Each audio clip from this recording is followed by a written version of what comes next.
TTV நேயர்களுக்கு வணக்கம். தமிழகம் 234 தேர்தல் களத்தின் நாடி துடிப்பு 2026 நிகழ்ச்சிக்கு உங்களை வரவேற்கிறோம். தமிழகம் முழுக்க இருக்கக்கூடிய ஒவ்வொரு சட்டமன்ற தொகுதியாக பார்த்துட்டு வரோம். அதில் கள நிலவரம் எப்படி இருக்கிறது, ஆளும் அரசாங்கத்திற்கு ஆதரவாக அலை வீசுகிறதா, இல்லை எதிர்க்கட்சி அங்கு பலம் பெறுகிறதா, அரசு செயல்படுத்திய திட்டங்கள் அவர்களுக்கு ஓட்டாக மாறுகிறதா, புதிதாக வந்த தாவேகாவின் தாக்கம் எந்த அளவுக்கு இருக்கிறது, தொடர்ந்து தனியாகவே தேர்தல் களம் கொண்டு வரும் நாம் தமிழர் கட்சிக்கு வாக்கு சதவீதம் உயர்கிறதா, இன்னும் மோடி எதிர்ப்பு அலை தமிழகத்தில் இருக்குதா, அது தனிந்து இருக்கிறதா, அப்படிங்கிற பல கள ஆய்வுகளை நம்ம அதன் மூலமாக தெரிந்த தரவுகளை தான் உங்கள் முன் வைத்து வருகிறோம். அந்த வகையிலே நாம் இன்று எடுத்திருக்கக்கூடிய சட்டமன்ற தொகுதி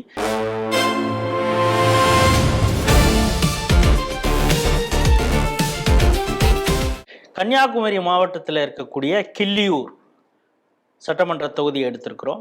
இங்கே இருக்கக்கூடிய மொத்த வாக்காளர்கள் அப்படின்னு பார்த்தீங்கன்னா 2,43,000 பேர் இருக்காங்க. அதில் ஆண் வாக்காளர்கள் 1,23,000, பெண் வாக்காளர்கள் 1,20,000 பேர் இருக்காங்க. 2021, 2016 ஆகிய 2 சட்டமன்ற தேர்தல்களிலும் வெற்றி பெற்றவர் ராஜேஷ்குமார். அதாவது தமிழகத்தில் காங்கிரஸுக்கு ஒரு வலுவாக அடித்தளம் இருக்கக்கூடிய ஒரு சட்டமன்ற தொகுதி அப்படின்னா இது பார்க்குறோம். 2021 ராஜேஷ்குமார் 1,00,000 வாக்குகள் பெற்று அதிமுகவுடைய ஜுடே தேவ் அவர் அதில் போட்டிட்டார். அவர் 46,000 வாக்குகள் தான் வாங்கினார். ஸோ வாக்கு சதவீதம் அப்படின்னு பார்த்தீங்கன்னா ராஜேஷ் வாங்கியது 59.76%. மார்ஜினே 55,000 வாக்குகள் வித்தியாசம் இருக்குது அப்படின்னு பார்க்குறீங்க. மூன்றாவதாக வந்தவர் நாம் தமிழர் கட்சியை சார்ந்த பீட்டர் அப்படிங்கிறவர் 14,571 வாக்குகள், அதாவது 8.58% வாக்குகளை வாங்கியிருக்கிறார் அப்படிங்கிறது குறிப்பிடத்தக்கது. இதே 2016 ராஜேஷ்குமார் பாஜகவுடைய பொன் விஜயராகவனை எதிர்த்து வெற்றி பெற்றார். அப்பொழுதும் அவர் வாங்கிய வாக்கு சதவீதம் பார்த்தீங்கன்னா 50.47%. நமக்கு மிகவும் அறியப்பட்ட குமார்தாஸ் தமிழ் மாநில காங்கிரஸ் சார்பாக அவர் களம் கண்டார். அவர் 13,000 வாக்குகளை வாங்கினார் அப்படிங்கிறத பார்க்குறோம். அந்த தேர்தலில் ரத்னம்மாள் அப்படிங்கிறவங்க தான் நாம் தமிழர் கட்சி சார்பாக போட்டிட்டாங்க. அப்பொழுது அவர்கள் வாங்கிய வாக்கு 1,328% அப்படின்னு பார்த்தீங்கன்னா 0.87%.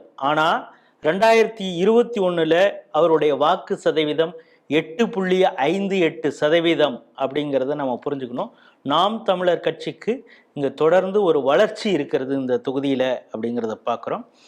2006, 2011 இதுலேயும் காங்கிரஸ் கட்சியை சார்ந்த ஜான் ஜேக்கப் அவர் தான் வெற்றி பெற்றார் அப்படிங்கிறதையும் பார்க்குறோம். இந்த இந்த 2006, 2011 இதில் 2 தேர்தல்களிலும் பாஜக சார்பாக டி சந்திரகுமார் அவர்கள் போட்டியிட்டார். அவர் 2வது இடத்துல இருந்தார் அப்படிங்கிறதும் ஒரு தகவல். இப்பொழுது இந்த களம் யாருக்கு சாதகமாக இருக்கிறது அப்படிங்கிறத பார்க்குறோம். இப்பொழுது என்டிஏ கூட்டணியை பொறுத்தளவு தமிழ் மாநில காங்கிரஸ் ஜி.கே. வாசன் கட்சிக்கு இந்த தொகுதி ஒதுக்கப்பட்டு இருக்கிறது. காங்கிரஸுக்கு அநேகமாக ராஜேஷ்குமார் தான் மீண்டும் போட்டியிடுவார் அப்படிங்கிற ஒரு சூழல் இருக்கிறது. களம் யாருக்கு சாதகமாக இருக்கிறது அப்படிங்கிறத கள ஆய்வு செய்த சிவகுமார் நம்மோடு பகிர இருக்கிறார். வணக்கம். வணக்கம். கிள்ளியூர் சட்டமன்ற தொகுதியில எந்தெந்த பகுதிகள்லாம் நீங்க கள ஆய்வு செஞ்சீங்க? கிள்ளியூர் சட்டமன்றத்தை பொறுத்த வரைக்கும் நம்ம அதாவது கருங்கல், புதுக்கடை, பைங்குளம், தேங்காய்பட்டினம், கொல்லங்கோடு, இணையம், புத்தந்துறை, வாணியக்குடி, இணையம், மார்த்தனந்துறை ஆகிய பகுதிகளில் நம்ம கள ஆய்வு செய்திருக்கிறோம். இது ஆல்மோஸ்ட் இந்த கேரளா பார்டர்ல மெதுக்கும்மல், முஞ்சிரை இது வரைக்கும் அங்க வரும் இல்லையா இந்த சட்டமன்ற தொகுதி? ஆமா, அதாவது கொல்லங்கோடு பார்டர். இந்த சட்டமன்ற தொகுதியை பொறுத்தளவு எந்தெந்த சமுதாயத்தினர் அதிகமாக இருக்கிறாங்க? இந்த கிள்ளியூர் சட்டமன்றத்தை பொறுத்த வரைக்கும் கிறிஸ்தவ நாடார் சமுதாயம் 42 - 45 விழுக்காடு இருக்கிறாங்க. இந்து நாடார் சமுதாயம் கிட்டத்தட்ட ஒரு 30 விழுக்காடு இருக்கிறாங்க. ஒரு 6 விழுக்காடு கிருஷ்ண வகை சமுதாயம் இருக்கிறாங்க. ஒரு 4 விழுக்காடு நாயர் சமுதாயம் இருக்கிறாங்க. விஸ்வகர்மா சமுதாயம் அதே மாதிரி ஒரு 4% இருக்கிறாங்க. பட்டியல் சமுதாய மக்கள் ஒரு 10% இருக்கிறாங்க.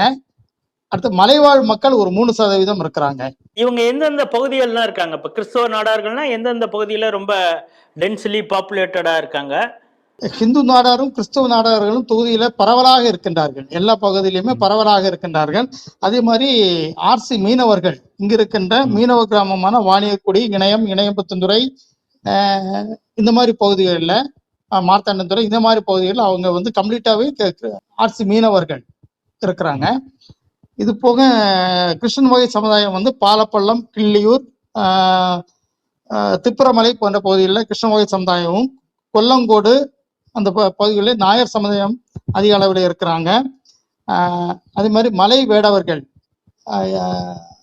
எஸ்டி சமுதாயம், மலைவாழ் மக்கள், அவர் வந்து இந்த பாலூர் பகுதிகளில் இருக்கிறாங்க. ஈழவர் சமுதாயம் வந்து புதுக்கடை பகுதிகளில் இருந்துட்டு இருக்கிறாங்க. கேரள முதலி சமுதாயம் இந்த பாலப்பழம் பகுதியில் இருக்கிறாங்க. அவங்க ஒரு 2 விழுக்காடு அவங்க இருக்கிறாங்க. பிறகு மிடாலம், பைங்குளம் அந்த மாதிரி பகுதிகளில் விஸ்வகர்மா சமுதாயத்தை சேர்ந்தவர்கள் இருந்து கொண்டு இருக்கின்றார்கள். இப்ப இந்த சமூகத்தினர்லாம் எந்தெந்த கட்சிக்கு ஆதரவாக இருக்கிறாங்க? கிறிஸ்தவ நாடார்கள் திராவிட முன்னேற்ற கழக கூட்டணிக்கும் அல்லது காங்கிரஸ் கூட்டணிக்கும் வந்து வாக்களிக்கிறவங்க இருக்கிறாங்க. அதே மாதிரி இந்த மீனவர்கள் வந்து பெரும்பகுதியாக திமுக கூட்டணிக்கு வாக்களிக்கின்றவர்களாக இருக்கின்றார்கள். இந்து நாடார் சமுதாயத்துல ஏற்கனவே இங்க 30% வந்து இந்து நாடார் இருக்கிறாங்க. அவங்கள ஒரு 50% வந்து பிஜேபி கூட்டணிக்கு, மற்றவர்கள் வந்து திமுக கூட்டணிக்கு வாக்களிக்கின்றவர்களாக இருக்கின்றார்கள். கிருஷ்ண வகை சமுதாயம், நாயர் சமுதாயம், இது போன்ற சமுதாயங்கள்ல வந்து ஒரு 60-70% வந்து பாஜகவுக்கு வாக்களிக்கின்றவர்களாக இருக்கின்றார்கள். இதுல சில இளைஞர்கள் விஜயோடைய தாவேகாவுக்கு ஆதரவாகவும் இங்கே வந்து நாம் தமிழர் கட்சிக்கும் இங்க பரவலாக வாக்கு வங்கி இருக்கிறது. நாம் தமிழர் கட்சிக்கு கிறிஸ்தவ நாடார்கள் அவங்க பக்கத்துல ஆதரவு அதிகமாக இருக்கிறதா, இல்ல மீனவர்கள் பகுதியில அதிகமாக இருக்கிறதா? கிறிஸ்தவ மீனவர்கள் பகுதியில இந்து நாடார் சமுதாய மத்தியிலையும் அதே மாதிரி மீனவர்கள் மத்தியிலையும் அவருக்கு ஆதரவு, நாம் தமிழருக்கு ஆதரவு இருக்கின்றது. இப்ப 2 பக்கமுமே ஆதரவு இருக்கு. இப்ப தாவேகா விஜய்க்கு எந்த பக்கத்துல இருந்து ஆதரவு அதிகமாக இருக்கிறது? கரையிலையா கடல்லையா? கடல்ல அதிகமாக அந்த தாக்கம் நம்ம பார்க்க முடியாது. இப்ப இந்த பகுதியில கம்யூனிஸ்டுகளுக்கு ஏதாவது ஆதரவு இருக்கிறதா? ஏன்னா நாயர் சமுதாயமும் இருக்கிறாங்க. நாயர் சமுதாயம் இப்போ நாயர் சமுதாயம் பெரும்பாலும் இப்பொழுது பாஜகவிற்கு ஆதரவு கொடுக்க வந்துட்டாங்க. அப்படி இருந்தா கூட ஏற்கனவே இங்கே கொஞ்சம் அந்த கம்யூனிஸ்டுகளுடைய தாக்கம் இருந்த பகுதியாக இருக்கிறதுனால இப்பொழுதும் அவங்களுக்கு ஆதரவு இருக்குதா? புதுக்கொடை அதே மாதிரி கொல்லங்கோடு பகுதிகளில் கம்யூனிஸ்டருக்கு ஒரு சிறிய ஆதரவு இருந்து கொண்டு இருக்கிறது. இந்த சட்டமன்ற தொகுதியை பொறுத்தளவு இந்த பகுதிகளில் பெண்கள் மத்தியில் நீங்கள் கள ஆய்வுலாம் செஞ்சுருப்பீங்க. அவங்க இந்த ஆட்சி குறித்தும் காங்கிரஸ் குறித்து என்ன நினைக்கிறாங்கன்னா, காங்கிரஸுடைய எம்எல்ஏ தான் ரெப்ரசன்ட் பண்ணுறாரு. திமுகவுடைய செயல்பாடை எப்படி பார்க்குறாங்க, காங்கிரஸுடைய செயல்பாடை எப்படி பார்க்குறாங்க? இங்கே பொதுவாகவே திமுக காங்கிரஸ்னு பிரித்து பார்க்காம தங்களுடைய எம்எல்ஏ திரு ராஜேஷ்குமார் அவர்களுடைய செயல்பாடு மிக சிறப்பாக இருந்து கொண்டு இருக்கிறது அப்படிங்கிற கருத்தை தான் வந்து இந்த மீனவர் சமுதாயத்துல மிக பரவலாம இருந்து கொண்டு இருக்கின்றது. மீனவர்கள் பிரச்சனைக்கு அவர் உடனே வாராரு, பிரச்சனைகளுக்கு உடனே முடிவு கட்டுறாருங்கிற ஒரு பரவலான தகவல் இருந்து கொண்டு இருக்கிறது.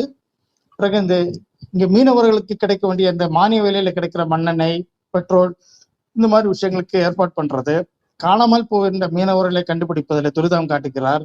அதே மாதிரி கேரளா கடலோர பகுதிகளில் சென்னைக்கிட்ட விசைப்பாடுகளுக்கு ஏற்படுகின்ற சிக்கல்களுக்கு அவர் தீர்வு காணுகிறார் என்கின்ற ஒரு ஆதரவும் அவருக்கு இருக்கிறது. ஓகே, எங்களுக்கு கிளியூர் சட்டமன்ற தொகுதி ராஜேஷ்குமார் எம்எல்ஏ நல்ல திறமையான ஆளு. அவர் தான் திருப்பி எம்எல்ஏ வரணும்னு நாங்கள் விரும்புகிறோம். பெண்கள் மத்தியில பெண்கள் எப்படி பார்க்குறாங்க இந்த ஆட்சியை, திமுக ஆட்சியை எப்படி பார்க்குறாங்க? சிறப்பாக பார்க்குறாங்க. இந்த பகுதியிலே கடலோர பகுதிகள் மட்டும் இல்லாமல் மற்ற பகுதிகளிலும் இங்கு திமுக ஆட்சி மிக சிறப்பாக இருந்து கொண்டிருக்கிறதாக சொல்றாங்க. எந்த சமூகத்தினர் இந்த திமுக ஆட்சியே ரொம்ப நல்லா இருக்குன்னு சொல்றாங்க?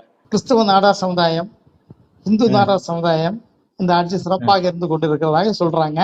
ஆட்சியில் எங்களுக்கு வந்து இலவச பேருந்து, அதே மாதிரி இப்போ இந்த 5000 ரூபாய் கொடுத்தது, மற்றபடி எல்லாமே ரேஷன்ல இலவசமாக பொருள் கிடைக்கிறது அப்படிங்கிறதெல்லாம் அவங்க பேசுறாங்க எங்களுக்கு. ஏன்னா இந்த தொகுதியை பொறுத்தவரை பெரும்பாதியான அந்த ஊராட்சிகள் எல்லாம் திமுகவுடைய வசம் இருக்கிறதுனால அவங்க என்ன சொல்றாங்கன்னா, பஞ்சாயத்து வழியாக கிடைக்கின்ற எல்லா இலவசங்களும் திட்டங்களும் எங்களுக்கு திமுக கொடுத்துருக்குங்கிற ஒரு பேச்சு பரவலாக இருக்கு. இங்கு பாஜகவுடைய செயல்பாடு எந்த அளவுக்கு இருக்கிறது? பாஜகவுடைய செயல்பாடுகள் கட்சி ரீதியாக சிறப்பாக செய்து கொண்டு இருக்கின்றார்கள். அவங்க கட்சியினுடைய அடிப்படை விஷயங்கள், அது மாதிரி ஆர்ப்பாட்டங்கள் நடத்துவது, பொதுக்கூட்டங்கள் நடத்துவது என்று பாஜகவும் அவர்களுடைய பங்கிற்கு தீவிரமாக களம் ஆடிக்கொண்டு இருக்கின்றார்கள். குறிப்பாக கொல்லங்கோடு பகுதியாகட்டும், புதுக்கடை பகுதிகள், இது மாதிரி பாலப்பள்ளம் பகுதி, கீழ்குளம் பகுதிகள் எல்லாம் பார்த்தீங்கன்னா பாஜக மிக சிறப்பாக செயல்பட்டு கொண்டு இருக்கின்றார்கள். அவர் கட்சி அந்த தேர்தல் வேலையை அவங்க சிறப்பாக செய்து கொண்டிருக்கின்றனர். இப்போ அந்த சட்டமன்ற தொகுதியை பொறுத்தளவு இளைய வாக்காளர்கள் அவங்க என்ன நினைக்கிறாங்க? விஜயை குறிப்பாக இந்த மீனவ பகுதியெல்லாம் எப்படி அவரை ஒரு கிறிஸ்துவராக பார்க்குறாங்களா, இல்லை ஒரு இளம் புதுசாக நம்ம ஏதாவது யாருக்காவது ஓட்டு போடணும் அதுக்காக விஜய்க்கு ஓட்டு போடுறோம் அப்படிங்கிறது பார்க்குறாங்களா, இல்லை அவர் கிறிஸ்துவருங்கிற எண்ணத்துல அவரை பார்க்குறாங்களா? அவர் கிறிஸ்துவர் அப்படிங்கிற ஒரு எண்ணத்திலையும் பார்க்குறாங்க. புதுசாக ஒரு புதுசாக ஏதாவது ஒரு திட்டத்தை கொண்டு வருவார் அப்படிங்கிறதையும் எதிர்பார்க்கிறாங்க. அதே வேளையில் தங்களுடைய வாக்குகள் சிதறி விடுமோங்கிற பயமும் அவங்களுக்கு இருக்கு. இப்போ இந்த சட்டமன்ற தொகுதியில் இஸ்லாமியர்களுடைய வாக்கு சதவீதங்கிறது எவ்வளோ இருக்கும்? அவங்க எந்தெந்த பகுதியில் இருக்கிறாங்க? தேங்காய்பட்டினம் பகுதியில் இஸ்லாமியர்கள் அதிக அளவில் வாழ்ந்திருக்கின்றார்கள்.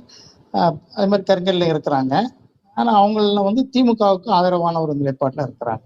இப்போ இந்த சட்டமன்ற தொகுதி தமிழ் மாநில காங்கிரஸுக்கு ஒதுக்கி இருப்பதாக இப்போ நேற்று தான் அறிவிச்சிருக்காங்க. என்டிஏ கூட்டணியில் தமிழ் மாநில காங்கிரஸுக்கு இந்த சட்டமன்ற தொகுதி ஒதுக்கப்பட்டு இருக்கிறது.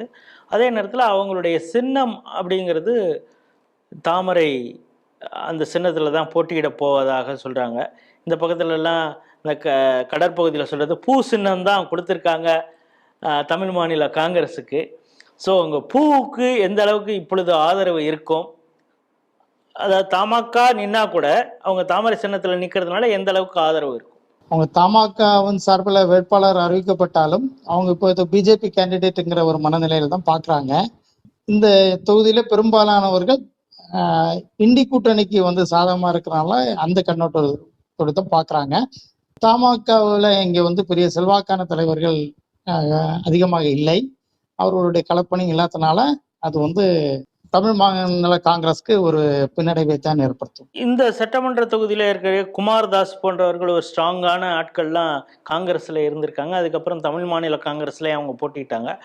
அவங்களுடைய தாக்கம் ஏதாவது ஒரு குறிப்பிட்ட பகுதியிலையாவது இருக்குதா, இல்லை அவருடைய ஏரா அப்படிங்கிறது முடிஞ்சிருச்சு அப்படிங்கிற மாதிரி இருக்குதா? அதாவது கழிந்த முறை இதே கூட்டணியில திரு குமாரதாஸ் அவர்களுடைய மகன் தான் போட்டிட்டாங்க. ஜூட் அப்படிங்கிற அவர் போட்டிட்டாரு.